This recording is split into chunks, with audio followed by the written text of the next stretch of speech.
Okay, so before I start this episode, I need to make a quick note. This is filmed about 5 days after I filmed the Building My Ultimate Setup number 2. So one thing has changed, and it's pretty essential, so I want to explain it. So some of you guys have been noticing this little dent on the desk right there. And when you're this far away from it, it kind of stands out because the desk is gray. So a lot of you guys noticed it in the last episode, and it's also right above the controller, so some of you guys noticed it, so I want to talk about that for a minute. So, Fully sent out this desk, and when they send out the desk, they package it really, really well. It comes in this box, there's padding and stuff. It's well packaged, in my opinion. And the desk is huge, it's like 72 inches, so it's heavy and it's big. Typically when they send it out, everything goes smoothly, and the desk comes and the customer's happy, and it just works perfectly. In rare cases, the UPS or FedEx or whoever ships out the desk, they handle it a little bit too roughly, and it ends up damaging the desk in shipping and transporting and stuff like that. And when that does happen, that sucks because you just bought a desk and then there's a dent, or what I have, which is a little bit of maybe the coating chipped off. I'm not really sure what happened. But Fully has really awesome customer service. I contacted them, I let them know what happened, and honestly, that little spot on the desk is really not a big deal to me at all. I don't really care. But the perfectionist in me cares a little bit, and also since I'm filming so many videos about the desk, I want it to look good. And you guys notice it, and it bothers anyone that is a perfectionist, so I totally understand it. I would have been fine leaving it, but I'm also happy that it's not getting left that way, and I'm saying that because Fully is awesome customer service. So you tell them what happened, and they ship you out a replacement top, no questions asked. You just send them a picture of the damage, and then they put it through, and the replacement top comes. So that's coming to me next week. So by episode 3 and the full review of this desk, I will have the new replacement. So what does that mean for me? Well, not great news. I have to re-cable manage the whole entire desk now, but it should be worth it for the end result. Luckily, I didn't do too much in terms of what's below the desk. I just did all the adhesive on top of the desk. So I told Fully that, so now they're sending out another cable management kit that I can use with the desk since I've already used it all on this top, which is now getting replaced. So Fully has been really awesome with that. So episode 3, which is the final reveal of everything that I put in after I finish this episode and then make everything perfect and add a few more things, that probably is going to be delayed now by 1 week. So I'm sorry about that. If you do buy Fully and this happens to you though, they're amazing with customer service. So I really have nothing but happy things to say about them. It sucks that it got damaged in the first place, but that happens sometimes when things are shipped, so it's really awesome that they covered it. That's what I wanted to say. Now let's get into episode 2 of Building My Ultimate Setup, season 2, episode 2. I hope you guys enjoy it. What is going on, everyone? It's Jack from Nothing But Tech. Hope you guys are all doing well. Welcome to Building My Ultimate Setup, season number 2, episode number 2. This one is probably the one that you're most excited for. This is where I'm going to be building out the whole setup, not just the desk, because that's already built in episode number 1 alongside a few other things. If you missed the first episode, you should check it out. It's the introduction to the series and the beginning of the setup. But this one is going to be where all the different components, all the accessories, everything just comes together. So I'm excited for that, as you may expect. This is going to be, I think, the second to last episode. So this episode, I'm going to put all the accessories. And then the final episode is going to be the sexy, cinematic, B-roll, amazing setup tour of the new setup. And that should come out about a week or 2 weeks after this one. That's going to take a long time. I'm going to try to make it perfect. So this one's just going to be the video right before that. I think you guys are going to be excited. Without any further ado, let's get into it. Alright, so let's discuss what we did last time. Last time, we built this. This in front of me is a desk, and we built this desk. This is a Jarvis sit-stand desk. I'll talk a little bit more about this in this review. I made kind of a full introduction video though of building it in the first video, so I'll link that below. But this desk is a really awesome one, and I'm gonna have a full review coming out on it very soon. But so we built this desk. Cable management is still horrific. Working on that this episode, and then none of this was here. I just put all of this stuff on, so I want to discuss what all of it is, and I still have a lot more to add. So I know you guys already saw it, so it's kind of pointless to cover it up, but let me discuss each of these elements. So let's start simple. This in front of me, this is the Synology DS416 Play, and this is my storage of choice. So this is, I think it's a 16 terabyte, it could be 32, I'm pretty sure it's 16 though. It's NAS storage. I made a full review on this, a full video. a while back. I also opened this in Building My Ultimate Setup episode 2 of season 1, I believe.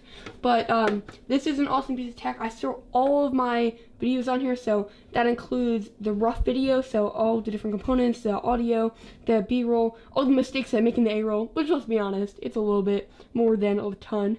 And then all of it goes on here alongside the final product. Haven't filled it up yet though, but with all this 4K, we're gonna come close. Probably gonna have to add an extension soon. So this is here. Its little cord is going underneath the desk, so I'm gonna have to cable manage that. And then you'll see this here, and this is a power strip, so this basically gives me an outlet up top alongside 2 USB ports, so that's super convenient. And that cord goes somewhere over here. I'll show you that in a second. The next thing that we have is this. This is a 12 South laptop stand, so obviously this setup, now you know it's running off of a laptop. And this is in this really nice metallic color. I think it looks really nice. It's also padded on the bottom, so it won't like scratch up the desk. And it also has padding in the center portion, so it won't scratch up your computer. It looks really nice. It's not space gray, so it's not going to perfectly match the computer of choice, which I just revealed is the 2016 MacBook Pro. I made a full video on it about 2 weeks ago, and I have a review coming, but I'll explain later in this video why I chose that. But that is going on here, and then that's going to be put vertically so I can have the cables go back there. I'm going to discuss cable management more, but I just want to go over the peripherals that I've already put on the desk. A lot more peripherals to come. This is an Audio Engine speaker. This is the passive one. It's powered by the other speaker on the other side. It looks pretty nice. It's on these Audio Engine pads on the bottom, and then that cord here is from Audio Engine to power these. I haven't done any cable management yet for a specific reason, which you'll find out in a little bit. I know, I'm being super vague. Next thing here, we have the LG Ultrafine 5K monitor, and this monitor right here is a beast. It's perfectly made for the new MacBook Pro. Again, I'm going to discuss all of the actual setup stuff later, but briefly on that. Much more information coming soon. Next to that, I have the other Audio Engine speaker, and then the cable management for that, which is pretty trash, but it's plugged into here. I haven't done anything with cable management for a reason, as I just said. Then I have this little Gorilla Pod that's not normally there, and then this cable. So that's the stuff that I've already put on the setup. Now let's discuss what else I'm going to put on the setup, and then cable managers, baby. Alright, so before I get into showing you guys all the dope stuff I purchased, I think that now makes the most sense to explain to you guys why I picked the setup I picked and why I'm not cable managing it. So I do a lot of freelance work aside from YouTube, like client shoots, videos, editing, and stuff like that. And my main editing device as of like 3 weeks ago was a 2014 iMac. And it was pretty well spec'd. I think it had maybe a 3 terabyte, whatever the max terabyte storage was, of not a solid state drive, but of a fusion drive, which is a hard drive mixed with a solid state. At the time, I decided I wanted more storage than a solid, which led me to actually edit off of an external SSD. And then in terms of the other specs, it was completely spec'd out, but the one really important thing that I did not spec was the graphics card. So it had the lowest graphics card in the machine, and that took a hit on anything that I was doing that was really graphically intensive. It was fine when I was doing 1080p stuff, but the second I dropped in 4K and I dropped in After Effects on 4K, it just started to stutter a little bit. It was manageable. I'm not complaining because I know that's a great machine, but it did start to stutter. And it was about 3 years old at the time, which machine should last to like, I think, 3 to 5 years. If you're a video editor, maybe a little bit less. So I was happy with that. I felt like I got a lot out of it. I made, I think like maybe 125 videos on that machine. So I felt like I got a lot out of it. And those were just the videos for my personal channel. The client work was even more than that. So it was a great machine, but an iMac is 27 inches. It's kind of huge, and you can't take that to events with you, obviously. So I needed a laptop, and I've been traveling more, like when I go to Toronto or Los Angeles or other places, I couldn't edit any of my videos while I was there. One time I did have a MacBook Pro 15-inch, which was a 2015 model, I think, and that worked, but I didn't really want to invest in an old computer like that. So I've been saving up with YouTube money and freelance money, and I purchased the new late 2016, early 2017 MacBook Pro, and that's an overpriced piece of tech. No question asked. But I needed a laptop. I'm a Final Cut Pro editor. I'm so attached to Final Cut and all the plugins that I've downloaded for it. I've probably spent like $600 in plugins, so it didn't make sense for me to move to a different operating system and have to give up all those plugins first of all, and then have to give up a software that I really, really like and the software speed to go with something like a Razor Blade or something. So the MacBook Pro is definitely overpriced. There's a premium to all Apple products, but it was a price that I felt the need to pay. So I bought it. I think it was $3,500 about, and that's expensive, but it's now becoming my main editing rig for everything. So I'm not only using it when I travel, but I'm also using it to edit all my videos. I think the past 5 videos that you guys have seen have been edited with it with minimal issues, and there shouldn't be any issues with the machine like that. But as you guys know, MacBook Pros do have some glitches, and there's not much else to say there. It's the latest and greatest from Apple, and that's just the route I wanted to go. So this setup is revolving around a MacBook Pro, and I know there's going to be PC comments in the description. PC coverage is going to come to the channel this year. I can almost guarantee it. I'm excited. Maybe if I make an awesome PC, I might switch.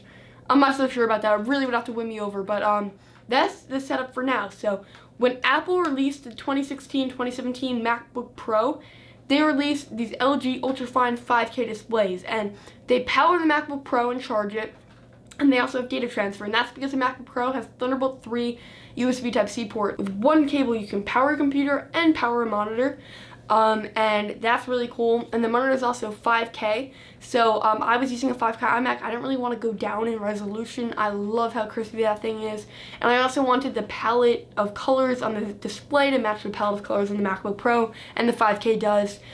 So that's the monitor I went with. I bought it when it was still on sale, even though I hadn't had the computer yet. So I bought it for $999 instead of $1,300. So I did have to put that out about a month or 2 months before I got the computer, but I knew I was going to get the computer, so I got the monitor. I'm happy I did what I did. I saved around $400, so I call that a win. And that's the reason why I'm using that. So when I'm in the studio, I'm going to be plugging my MacBook Pro into that monitor to get the full 27 inches. And when I'm traveling or I just don't feel like editing in the studio, I want to edit in a more comfortable place, I just undock the MacBook Pro. Really simple. I'll talk about everything that I'm using to dock it and stuff in this video. But I just undock it, and then I can use it as a laptop again. So that's why I'm using that. To quickly address the cable management thing, the reason why I'm not doing any cable management behind the desk yet is because I'm putting on an LED light strip, and I made that mistake on my last desk. I cable managed everything, and then there was no room for an LED light strip because all the cables were already going down, so I never got to put one on there. So I'm gonna do that first, but I need it, so here we go. This is a Philips Hue personal wireless lighting. It's the white and color ambience. And I got this instead of LifeX because I want to try it out. I'm probably going to make a comparison video of the LifeX strips to this. And I have a few Hue bulbs in the studio now, so I just thought may as well try it out. I think it's like $80 on Amazon. It's not cheap, but it's supposedly the best one on the market. Obviously comparable to LifeX. So let's open it up. Never cut towards yourself, kids.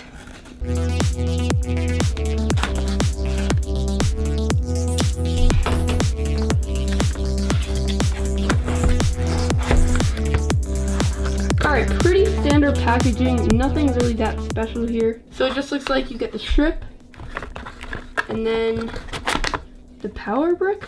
Let's see if that's right. Strip, power brick. Alright, and then you also get, quite sure what this is. Alright, maybe this is needed to power the strip. It looks like maybe it is. This could be kind of annoying to cable manage. You get a little pamphlet. Although we both know I'm not going to read it. And then you get some other stuff. Damn, those are bright. See if I can get them in view. This is what they look like. But in reality, this is how bright they are. They look super bright. I haven't taken off the adhesive yet, but I think this is going to be really nice behind the desk. Definitely will light it up. Gotta get that MBT's pink. Ooh, sweet. That actually looks dope. I'm not sure if it's coming up on camera, but that actually looks amazing. Alright, I'm gonna apply this to the desk now. I'm gonna show you guys a back view. This is what it looks like. So this is on the desk. And this is in the blue color right now. And then it just goes underneath the desk to a little power cable, and that makes sure that the weight doesn't pull it down. I didn't originally see that, so that weight did pull it down, and it pulled it off the desk twice. So hopefully the adhesive holds. If not, I'm gonna have to put little staples in the desk like my good friend Matt Schaefer has shown on his videos, I think. But hopefully it does hold. Right now it's on the blue, but let me show you guys a few different colors. Okay, so this is on blue. This is like a yellow. Got a red, pink. Oh, that looks very pink in person. I'm not sure if that's gonna show up on camera. Let's bring it down to a teal. green. Now let's head over to the whites. So you can actually pick from a bunch of different white colors, and that will affect the way it looks also. So that's pretty cool. Go back to color. I'm doing this on an iPhone, but it works on my Samsung Galaxy S8 Plus as well. So that's the light strip. Now I just have to cable manage this desk. Now I can put the cables underneath without an issue. This light strip does not have my confidence in not coming off. Hopefully it stays put. You can really see the color reflecting off my hand there.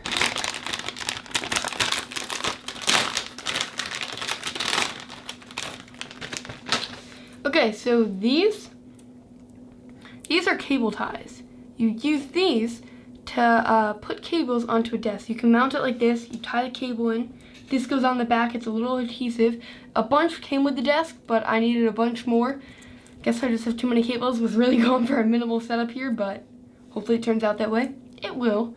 This just has to go onto the desk, and then we're good from there. So I'm gonna go do that. 12 seconds later. Got this guy right here. Wonder what it holds.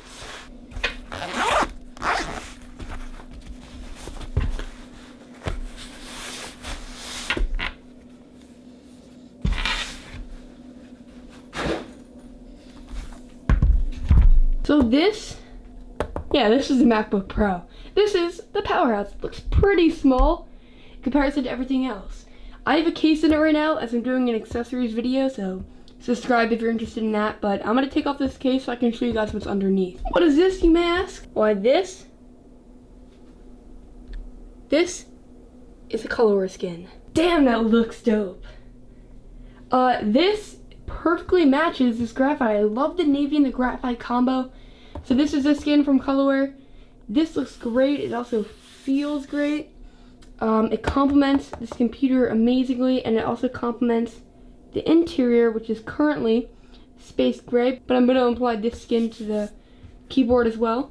But damn, that looks amazing.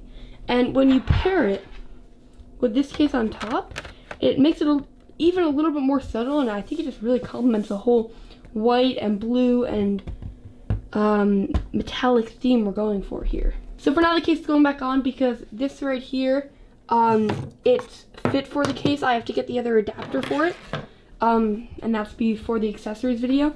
But this looks sick, especially without the case, obviously. But yeah, if you want to pick up a Colorware skin, I'll drop a link down below. They have it in a ton of colors, and they're custom painted, which is really unique. So basically, Colorware paints the skin, and then you apply it. And that's the process, and it even looks dope with this case on it. So I'm gonna put that in. In terms of other stuff I'm using this USB hub. Let me bring this into greater light so you can better see it. This USB Type-C hub, so it has USB Type-C on this end, and then over here we have our pretty standard stuff. So we have the SD card slot, and then 3 USB Type-A ports, and then this lights up. So this is gonna be the hub for the setup. The MacBook Pro only uses USB Type-C ports, which you can see right there and there. So this will plug into it and then give me back my ports, which I love. But I have a little trick on my sleeve with this, so let me show you what that is. This is my trick.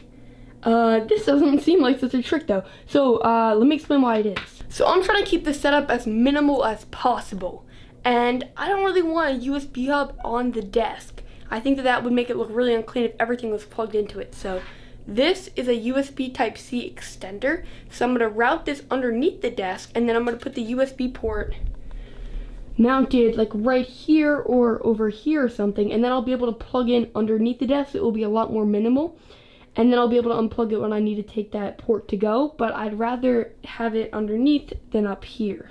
So this piece will go right into this piece like this, and then this piece right over here will go into the computer, and then this extends it, so now I can mount this underneath the desk. Better hop underneath to see that we got this little cable running that I showed you guys before underneath the desk, and it looks pretty good. So it works. I didn't have any double-sided adhesive, so right now I'm just using some tape. By the final setup episode, I will have double-sided adhesive. I just wanted to kind of get a feel for it.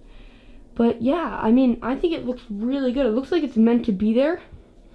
And it matches having a remote over here. So now if you look at it, You see that there's like a remote on both sides. It matches. I like it. I like it a lot. Cable management over here. This sticks out like a sore thumb. Gotta fix that. And then I think, aside from the peripherals, the setup is mostly complete, at least for this episode. By the final episode, there's going to be a few major changes that you're going to want to stay tuned for. But yeah, I'm going to go cable manage this.